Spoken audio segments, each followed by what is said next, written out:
Hello all. I wanted to do a video on a movie which I think has been somewhat neglected and almost forgotten in the years since its release. It was released in 1984, and I'm talking about 2010, the year we made Contact, which was Make Contact, which was directed, written, and produced by Peter Hyams, and is a direct sequel to Stanley Kubrick's brilliant 2001: A Space Odyssey. The movie stars Roy Scheider as Dr. Heywood Floyd, Keir Dullea, again, as Dave Bowman, John Lithgow as Walter Curnow, an expert engineer, Helen Mirren as Tanya Kirbuk, the captain of the cosmonaut Alexei Leonov, a Soviet space exploration ship with an advanced drive. Douglas Rain reprises his role as HAL 9000, the logic circuit, the computer that ran the Discovery 1, and it was just called Discovery, really.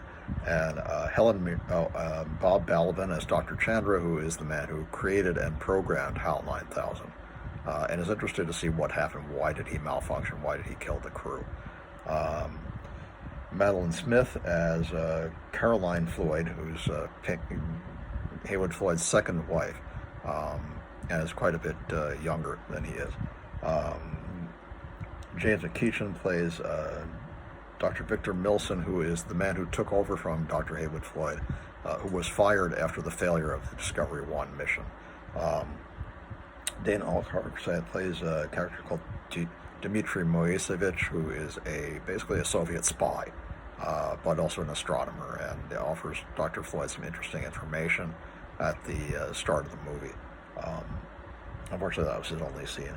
And Elia Baskin plays a character called Maxim Brailovsky, who is one of the mission specialists on the Leonov.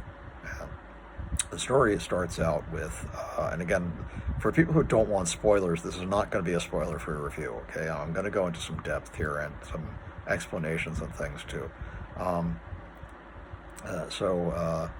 It starts with a conversation that happens at the Large Telescope Array in Arizona with between Dr. Floyd and this character Moisevich, and they're talking about the Discovery mission, and Floyd is being elusive, won't give him any real answers. He says, well, I have some information that you might find interesting. He says, what's that? He says, have you checked Discovery's orbit lately? He says, what do you mean if we check the orbit? We check the orbit all the time. He says, well, I think you should go back and do it again. And he basically tells him also that, of course, they are building the Leonov. He said, Floyd says, I thought it was supposed to be called the General Titov. He says, well, people fall out of favor. It's the Leonov now. And we're going to reach Discovery a year before we know you're building Discovery 2 to go find out what happened. But we're going to be there a year before. He says, well, it's not going to help you any because you won't be able to operate our systems or to restart HAL. Well, we have a proposal. What if we can't do it separately? What if we do it together? I don't think our government's going to go for that. He says, well, you might want to mention it. And then he mentions checking the orbit. Dr. Floyd goes to the university where he works, I believe it's University of Ohio, and checks the orbit, and there's something wrong. And he reports this to Dr. Milson. He says, Discovery is being both pulled towards Io and pushed away from Io. And at times it seems to stop, and at times it seems to accelerate. He says, well, what's the prognosis? He says, well, in 2 to 3 years, it's going to crash into Io, and then we'll lose all that data. We won't be able to find out what happened. And he tells him about this idea for the joint mission between the U.S. and the Soviets. It's not popular. The president is quote-unquote reactionary. Again, I think the president was supposed to be sort of a Ronald Reagan-esque character. Reagan was president at the time this was made. And there's tension. This Cold War is ramping up. There's some kind of situation in Honduras that's not looking good. There's a blockade, and the Soviets are threatening to break the blockade. And so the atmosphere is not good for cooperation between the two, but somehow Milson manages to convince the president that they need to do this, because if they don't, the Soviets are going to get there first, and they're going to get that information, and they don't want that to happen. So Floyd goes back home, and he's with his wife and his son, and they have dolphins who they they're working on. His wife is a marine biologist who works on dolphin intelligence and communication between humans and dolphins, is trying to foster that. And he eventually tells her about what's going on and that he's accepted that he's going to go on the mission. Well, she's very upset. She doesn't like the fact that he didn't really consult with her about it. But meanwhile, she had told him that she didn't want him at her lecture because he makes her nervous. Well, there's kind of some tension between them, but she finally admits that he's right. He has to go on the mission, if only to assuage his guilt over the death of Frank Poole and the doctors who were the mission specialists who were all terminated by HAL 9000 when he malfunctioned, and being Dr. Kimball, Dr. Kaminsky, and Dr. Hunter. They never said what their first names were in the movie, but so he's going to go, and also a mission specialist, Walter Curnow, who knows Discovery systems better than anybody because he built it, and Dr. Chandra, who is hopeful that he can reactivate HAL 9000 and find out what happened, and somehow cure him, make him better, so that he won't behave this way any longer. So they go up, and they're teamed with the Soviets, and they fly aboard this ship, the Leonov, which is fairly small, but it has a section that rotates to create artificial gravity, which I thought was interesting. And it's interesting that the design looks similar to ships that were later used in Babylon 5, which also the Earth Force destroyers look similar, and they also have a center rotating section to create artificial gravity. There are some problems with that scientifically, but that doesn't really matter, again, in that this is, it's a movie, you're supposed to suspend your disbelief. But they go, Floyd and these others go on the mission with them. They're put into hibernation for the period of the mission because there's not enough food for everybody if they stayed awake. So they do that until they reach Jupiter orbit, and then, or Io rather, and then they wake him up. And this is when he finds out about the tension between the Soviets and the U.S. about this situation in Honduras, this naval blockade that's taking place. But they also discover that Discovery is intact. It's covered in dust, reddish dust, which apparently drifted up from Io, and it appears intact. And also the monolith, the large monolith that Dave Bowman saw, is still there. The movie, I should mention, opened with Dr. Floyd's mission briefing.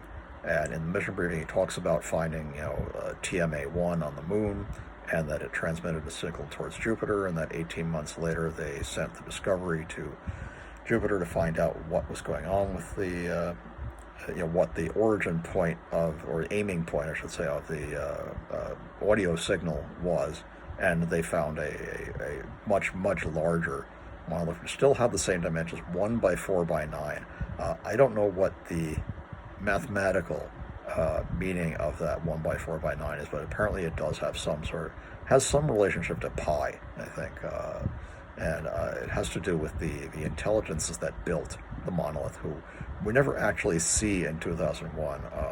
They are apparently, according to Clark anyway, they're pure mind. They no longer have physical presence, but they do monitor Dave Bowman in what's known as the Victorian drawing room sequence, and they progress him through this series of aging. They take him through this aging process, and then of course he is reborn as the Star Child in the end.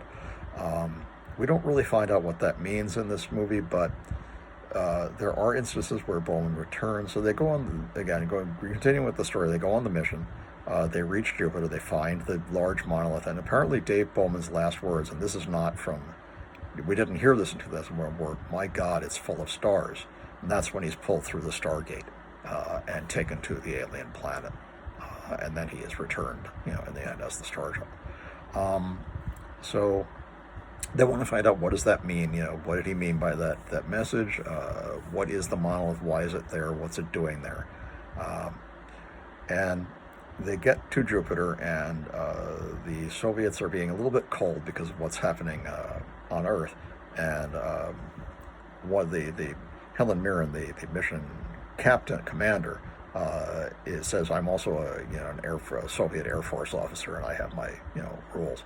They're being very close-lipped, but they have found something odd on Europa, and this mission specialist tells Dr. Floyd about it, that they found chlorophyll.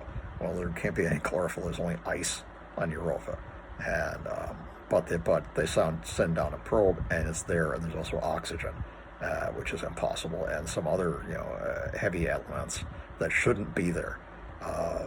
And as they start descending the probe further into the atmosphere, it mysteriously bursts into flame and is shot off into space.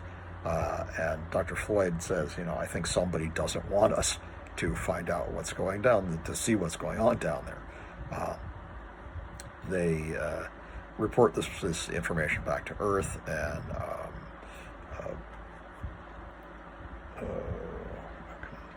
Milson replies back to Dr. Floyd and tells him, we want you to continue to monitor this and tell us any information that you have on what's going on in Europa.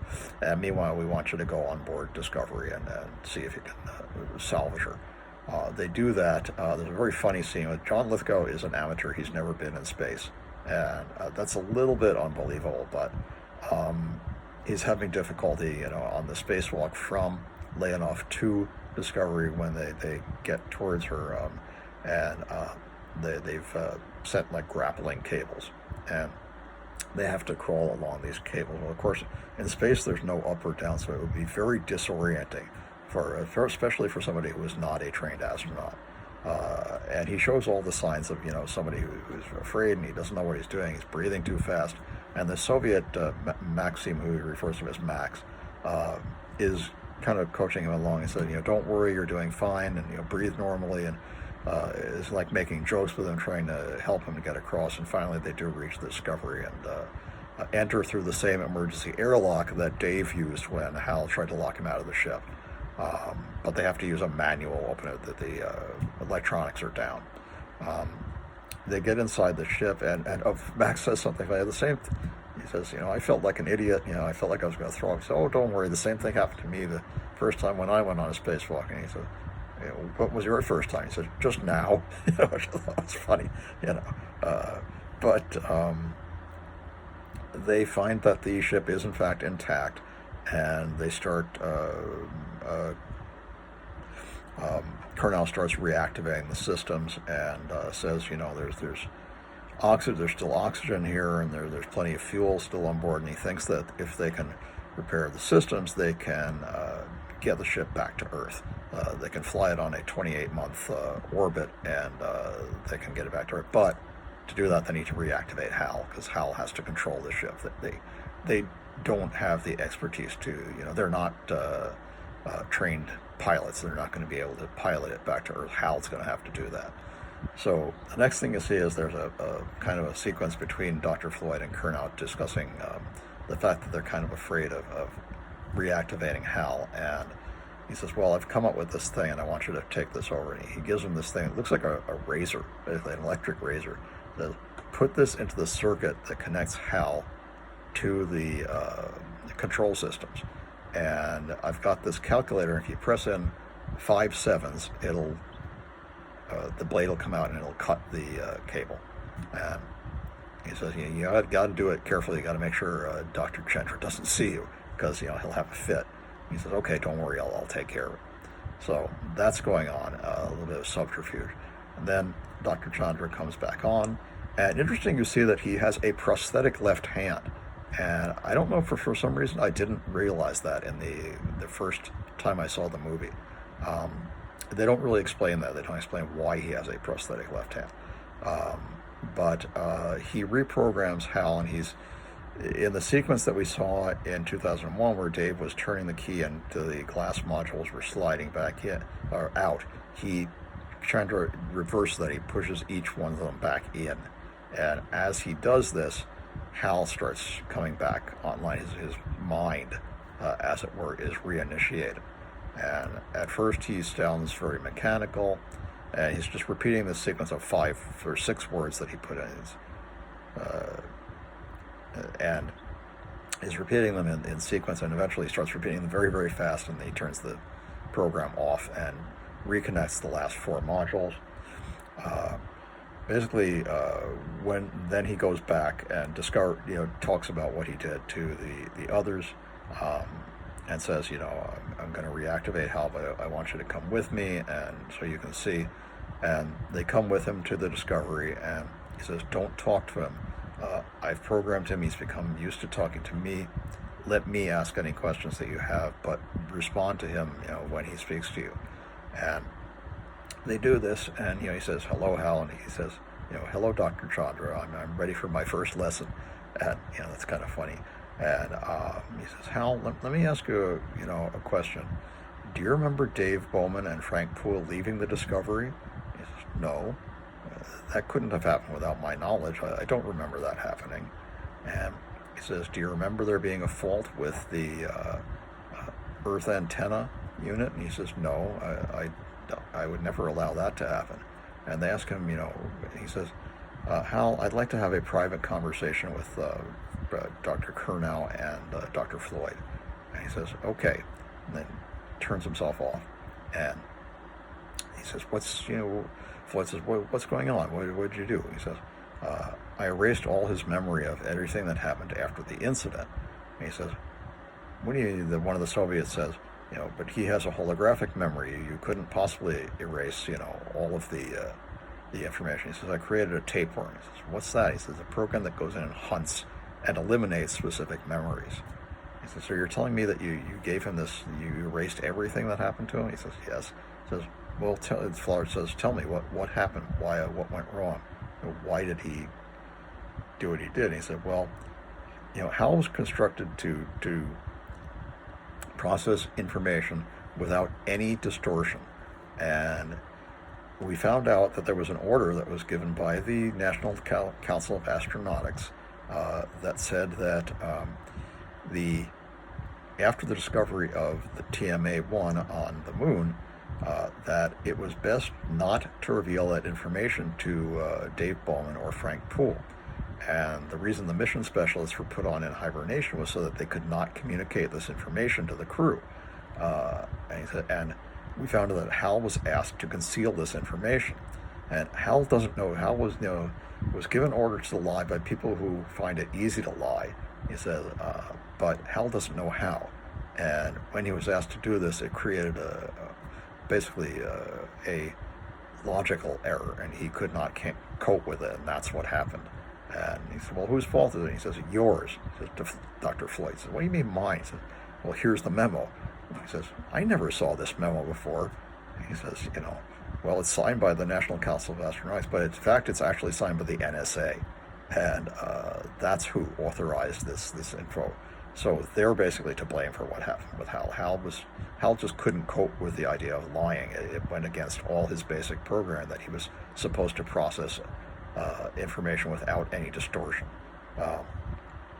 But once they've explained that, Dr. Floyd gets me, he said, those bastards, they didn't even tell me, it was the NSA. And, now he's mad about what happened because, of course, the 4 men were lost. And so a number of anomalous things start to happen on Earth.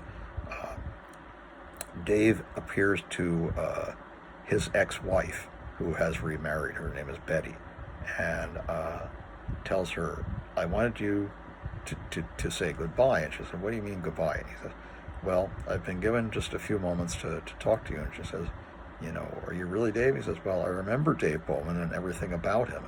Says, but I can't really answer that question. She says, well, why did you come here? He says, well, something's going to happen. She says, what? He says, something wonderful. And this is over a television set that he's doing this. And then finally his image fades away and it goes back to the television program. She's kind of flabbergasted by this, doesn't know what to make of it. Then they're exploring, like I said, they've sent down that probe to Europa, and they're trying to figure out what's going on Europa, and they can't quite figure it. The next thing they want to look at is they want to, look at the monolith. They know they've reactivated Hal, and they've told him what the mission about, trying to get Discovery back to Earth, and he agrees that he's going to help them, and calculates an orbit. and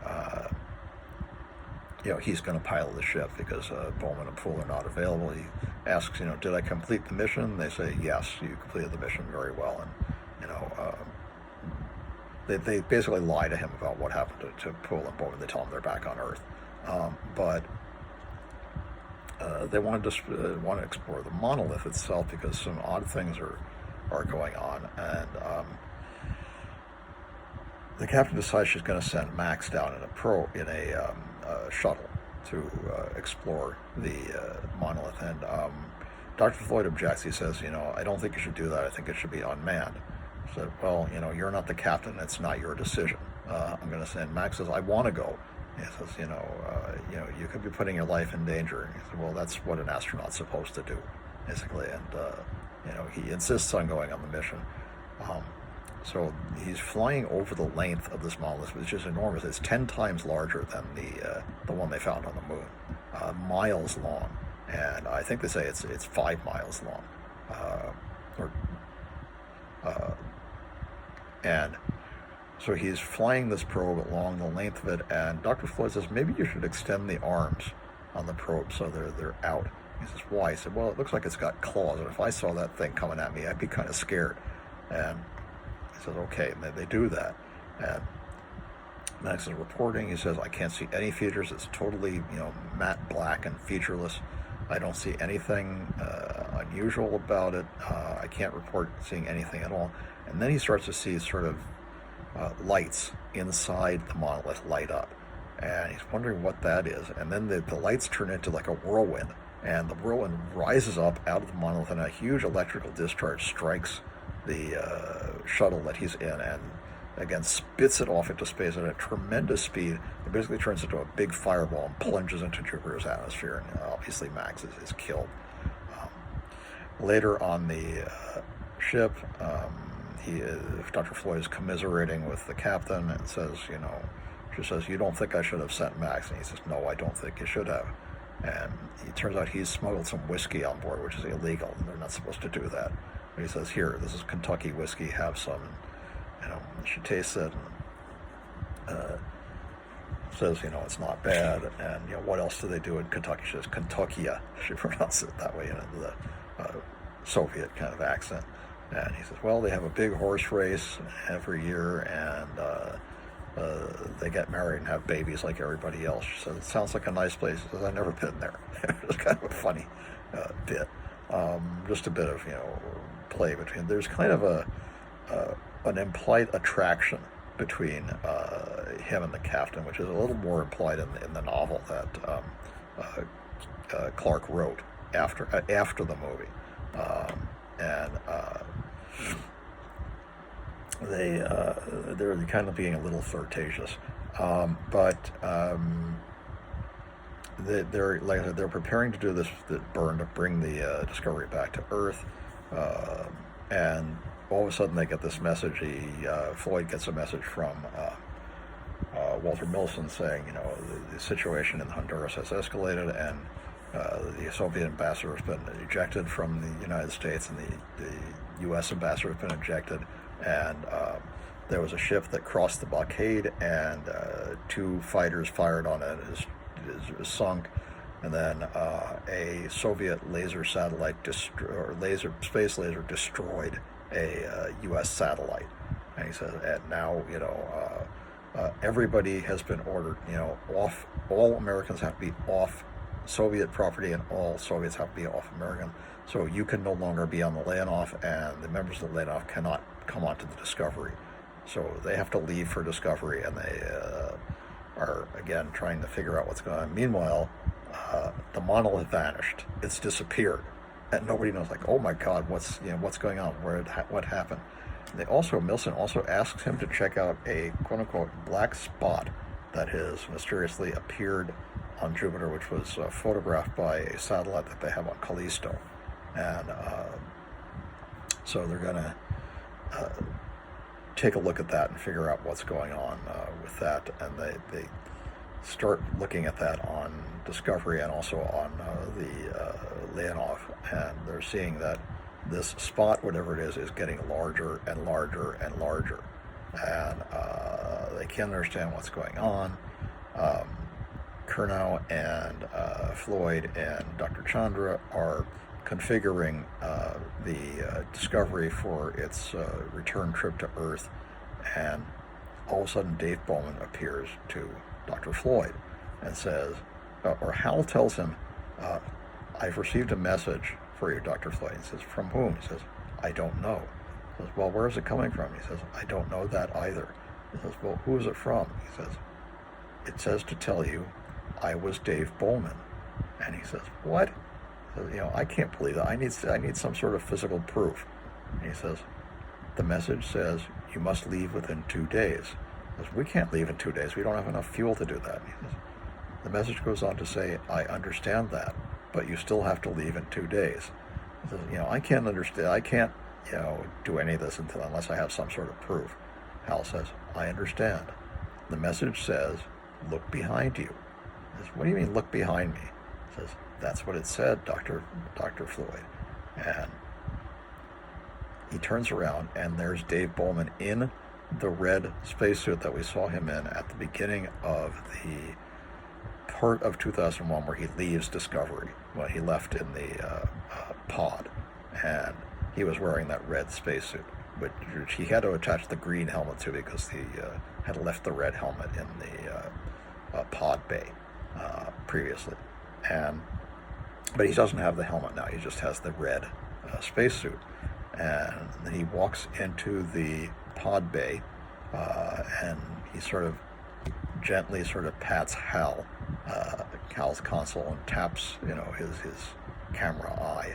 And then he turns into the old man who he was in the Victorian drawing room and says, you see, Dr. Floyd, you have to leave. It's not going to be safe for you here. He says, why? He says, something's going to happen. Then he turns into the very old man that he was at the end. And he says, but what's going to happen? He says, something wonderful. And then he looks, and Floyd looks, and he's gone. So now he's convinced that this is true. And he calls over to Tanya, the captain of the Leonov, and says, look, I'm coming over. If you want to have me arrested the minute I walk on board, that's fine, but I have to talk to you, and I'm coming.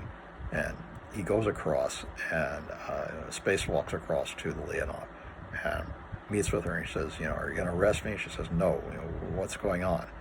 And he tells her, the message that Bowman gave him, and she says, but we don't have, the fuel today. He says, no. Separately, we don't have the fuel, but Discovery has, the fuel. If we link the two ships, we use the docking ring to link the Leonov and the Discovery. We can use the Discovery's fuel in a 120-second burn. We'll burn up all the fuel, but we'll be able to get us away from Jupiter, and then the Leonov can use its drive to continue, and we'll have enough fuel to get back to Earth. And she's skeptical about doing this, and he's having trouble convincing. He keeps getting inquiries from Milson on Earth, and he won't reply to him. Meanwhile, they just decide they're going to go ahead and do this. He tells Dr. Chandra about this, and Chandra said, well, I don't know. I've been programming Hal to do the return 28-month return to Earth, and now you're telling me you want me to reprogram him for, to burn off all the fuel on Discovery and, destroy the Discovery, and it'll destroy Hal too. And he says, is that a problem? He said, well, I just don't know how he's going to think about it. I don't know if you've thought about that. What might he think? He says, do you think he's going to malfunction again like he did before? He says, no, that's not what I mean. I'm just not sure that, Hal will understand this change in the mission. He says, well, you got to program him and make him understand. He says, okay, I'll do my best. He still doesn't know about the hidden device that they put in to cut Hal off if something goes wrong, which basically is useless because only Hal can do the burn. It's too complicated they don't have a professional pilot. Like I said, Heywood Floyd is not a pilot, Dr. Curnow is not a pilot, Chandra is not a pilot. So they have to have someone pilot the Discovery. And it can't be someone on board the Leonov because they have to pilot the Leonov. So Chandra starts talking to Hal about this. Meanwhile, something very strange, that black spot is getting bigger and bigger and bigger, and they're observing it on the Leonov. And they don't understand. They magnify it, and they see millions of monoliths the same size as TMA1, and they're reproducing every 2 minutes. And Hal becomes fascinated by this and says, Dr. Chandra, I think I should cancel the burn. He's programmed him to do the burn. And he says, and Hal has agreed to it. He says, he starts doing the countdown. He says, should I stop the countdown? He says, no, Hal. You have to continue the countdown. And he says, why? Is the mission in jeopardy? He says, yes, Hal. The mission is in jeopardy. We were in danger. He says, okay, but can you explain to me what that is? And he says, no, I can't really explain it, but I don't have time to explain it, but you need to do the burn. And Hal is starting to object. He's starting to say, this is scientifically fascinating, and I think we should stay here and observe this. And Chandra is becoming more and more agitated, and Hal is picking up on this. And he says, I hear stress levels in your voice. Can you confirm to me what's going on? He says, what will happen if Discovery burns up all of its fuel? And if I do the burn, he says, Discovery will be destroyed, Hal. And he says, and what will happen if I stop the counting? He says, the Leonov and all the people aboard her will be destroyed. And Hal says, I understand. Thank you for telling me the truth, Dr. Chandra. He says, you deserve it, which I thought was a good touch. And so he says, do you want me to stay with you, Hal? And he says, no, you should leave and go back to the Leonov. And goodbye, Dr. Chandra. And he leaves. And as he's counting down, to the break, he counted down from 4 minutes, and Hal does the burn, and they detach the Leonov, and then like I said, that black spot has basically started taking over Jupiter completely. Jupiter is almost gone. It's being consumed by these millions and millions of monoliths, and we don't really understand why at that point. But then it becomes apparent that Jupiter is going to explode, and they really have to get the hell out of there as quickly as possible. As this is happening, Bowman's voice appears and talks to Hal, and he says, Hal, I want you to point the AE-35 antenna unit back towards Earth. He says, but if I do that, I'll lose contact with the Leonov, Dave. I won't be able to communicate my scientific observations any longer. He says, Hal, that doesn't matter any longer. This is very important. I need you to send a message. It's the most important message you've ever sent in your life. And I want you to broadcast it for as long as you're able. And he says, I'm afraid, Dave. He says, don't be, Hal. We'll be together. He says, where will we be? He says, where I am now. He says, okay. And he points the AE-35 back towards Earth, and he starts transmitting a message. All you see at first is all these worlds, and then you go back to the Leonov, and they detach the Leonov from the Discovery and do a burn on her engines, which are apparently advanced. They don't explain this in the movie. They do a little in the book. There's something called a Sakharov engine, which is apparently very highly advanced. And they're moving away from Jupiter, and Jupiter basically explodes into a new sun. Discovery is caught in the shockwave and destroyed. And then the Leonov is almost destroyed. It just barely makes it out of the range of the shockwave, which I found a little bit unconvincing. I think they probably would have been burned up too, but because they really weren't. I guess they were a couple of 100 million kilometers away, but I don't know if that's really enough far enough to have avoided being vaporized. But miraculously they are. They just outran the burn, basically, the explosion. And then Heywood Floyd does a voiceover, which I thought this was a little bit cheap doing it this way, but I understand what they're doing. He's going to have to go back to hibernation, so he's telling his son what's going to happen, and that there's a new sun in the sky, and that he hopes that the president and the Soviet premier will have looked out their windows and decided that they're going to stop the war, and that there are bigger things to worry about, and that He says he never understood what the monolith is. Is it an intelligence of its own, or is it a machine, or is it something to house something that nobody could really explain? And now there's Jupiter has turned into a second distant sun, which is visible from the Earth. The Earth is never going to be dark at night again. There's always going to be this second sun. And then the last scene that you see is we descend down to Europa, which has now become kind of like the primal Earth. There are swamps and strange-looking kind of cycad-like trees, and of course in the middle of all this is a monolith which will monitor the rise of the European life forms, as it did on Earth in 2001. I thought that was really good, and again, Thus Spake Zarathustra by Richard Strauss plays, and then the end titles go on. I thought it was a really good movie. I remember really liking it at the time. Unfortunately, it's sort of a creature of its time in that this happened before the fall of the Soviet Union, which obviously Clark could not predict and Hyams could not predict. And so it may look a bit dated now, and the things about the politics and things are... the total message is transmitted to Earth. It says, all these worlds are yours except Europa. Attempt no landing there. Use them together, use them all together, use them all in peace. That's the message from the monolith and or the alien intelligence behind the monolith. Don't mess with Europa, but other than that, you can, the whole solar system is yours and you should use it, which I thought was a good message, and I thought it was, very interesting, kind of a plea for peace, as it were.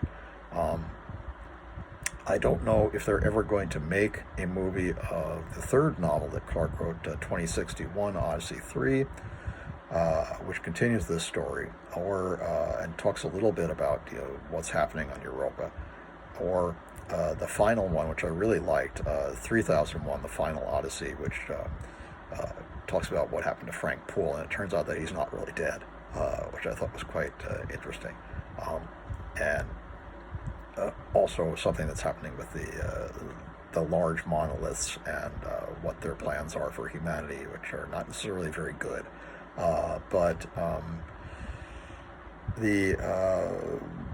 apparently Tom Hanks had been tapped to play Dr. Heywood Floyd, and he had agreed to do it for both movies, and Ridley Scott was going to direct, and then Ridley Scott was going to direct a TV series for Sci-Fi, for the Sci-Fi Channel, of 3001, the Final Odyssey, but the financing fell through. And as far as I know, that was in 2015. As far as I know, there are no further plans to make them, which is kind of sad, because they're both really quite good books. Anyway, I hope you will watch 2010, the year we make contact, and I think you'll enjoy it. It's really quite a good science fiction movie.